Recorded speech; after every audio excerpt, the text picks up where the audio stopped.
Sampurasun galih nauling abdi galih nadi ngalung cahyani ana nguni ana mangke tan ana nguni tan ana mangke ana tunggak ana jatang tan ana tunggak tan ana jatang mau aya ayeuna hanteu mau baheula hanteu mau ayeuna mau aya baheula galunggung ngadeg tumenggung suka pura ngadaun ora suka pura mangku galuh rajana malati kembar pakeun heubeul jaya dibuana pake gawe kerta bener pake gawe kerta rahayu rahayu rahayu rahayu rahayu rahayu merdeka merdeka merdeka.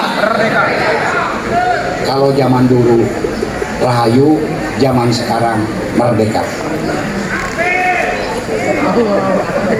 Yang saya hormati, yang saya banggakan Bapak Bupati Pak Herdia yang logonya kuat, sehat. Saya lihat gambarnya di sepanjang jalan. Bapak Ketua DPRD, Bapak Wakil Rusadi dan Teteh Paramita Rusadi yang saya cintai dan saya banggakan, serta Ibu Susi Kawira sebagai pendiri juga. Di sini ada Pandita dari Bali, kemudian ada Forkompindo serta berapa? Sedunia, ya, hampir lebih dari 70 di seluruh dunia sudah ada. Tetapi sayang, kalau di tempat lain dibuat gong perdamaian dunia itu setelah terjadi persengketaan, setelah selesai, setelah babak belur, setelah hancur lebur, baru dibikin gong perdamaian dunia. Gong perdamaian dunia pertama ketika bom Bali, di Bali. Kemudian ada di Ambon juga setelah babak belur. Namun saya bilang Pak Joyoto bahwa kita membuat gong perdamaian dunia ini harus punya filosofi yang jelas. Di mana sesungguhnya tanah damai, di mana sesungguhnya land of peace. Akhirnya saya diskusi dengan beliau dengan panjang, cukup panjang, karena beliau saat itu kekeh mau di Jawa Tengah. Tetapi saya katakan, apa referensinya? Mohon maaf, tidak mengecilkan Jawa Tengah ya. Apa referensinya di Jawa Tengah? Balam, Turun, Wilujeng Sumping. Akhirnya disepakati bahwa land of peace ada di Tatar Sunda, ada di Galuh Wiwitan. Kenapa sebabnya? Karena di Galuh Wiwitan, di Galuh Purwa, di Galuh Pakuan, perang-perang yang akan terjadi bisa diselesaikan dengan damai, termasuk di sini. Kenapa saya saat itu membuat gong perdamaian dunia di sini? Karena saat itu tadi disampaikan juga tahun 739 Kyung Wanara alias Raden Manara atur punten kakaruhun oge sareng Rahyang Banga putra cucunya dari Raden Sanjaya ini mau berperang. Semuanya itu putra putri Galuh, semuanya putra mahkota Galuh. Ketika dua pasukan besar saat itu, Raden Sanjaya dengan Mataram Kunonya, dengan Kalingganya, kemudian di sini dengan Galuhnya Raden Kyung Wanara, ratusan ribu pasukan sudah siap berperang. Seandainya terjadi perang, maka tahun 739 Galuh tumpur, Galuh tidak ada. Maka saat itu turunlah Resi Demunawan dari Saungkala, dari Galunggung.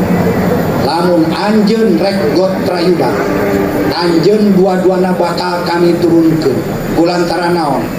Ceuk pepeling karuhun, yen Gotrayuda teh pantrangan di Galuh. Gotrayuda itu apa? Peperangan, perselisihan. Siapapun juga rajanya yang tidak menurut kepada amanat Galunggung maka akan diturunkan. Dan apabila terjadi Gotrayuda peperangan, maka Galuh akan lumpuh.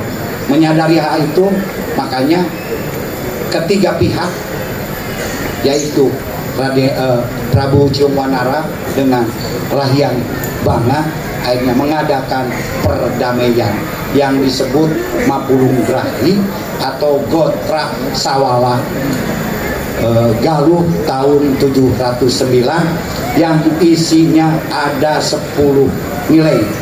Di antaranya tidak boleh saling bermusuhan, kemudian kudu ngaharepkeun duduluran, harus mengedepankan musyawarah, harus memberikan hak kepada ahli waris yang berhak. Makanya saat itu pun juga Jawa dibagi di dalam Gotra Sawala Galuh, yaitu untuk Jawa Barat ke timur itu bagian Rahyang Bangah, Jawa Barat ke barat, Jawa Barat ke timur adalah bagian Raden Ciumwanara sampai Cilacap, makanya namanya Cilacap. Dan Jawa Tengah sampai Jawa Timur ke sana adalah Raden Sanjaya. Makanya Galuh itu Mangku Jawa Dwipa. Saat itu sudah sampai, makanya di Surabaya, mohon maaf, masih ada yang namanya Ujung Galuh. Bahkan tadi ada di Sumatera ada yang namanya di Kuta Galuh. Inilah. Jadi di sini peperangan yang terjadi bisa dicegah. Bahkan bukan itu saja, terjadinya Pajajaran mungkin semua juga tahu. Kenapa terjadinya Pajajaran? Karena akan berperangnya antara Prabu Niskala Dewa dengan Prabu Susuknunggal. Itu putra kandung daripada Prabu Wastu Kencana. Gas gong perdamaian dunia. Begitu gong perdamaian dunia sudah ada, saya sampaikan ke almarhum, karena beliau sekarang sudah almarhum. Dan untuk itu pun juga mungkin dalam kesempatan ini mari kita doakan beliau almarhum Pak Dr. Juyoto Suntani ilaruhi khususon. Al-Fatihah. Iya kan. Amin.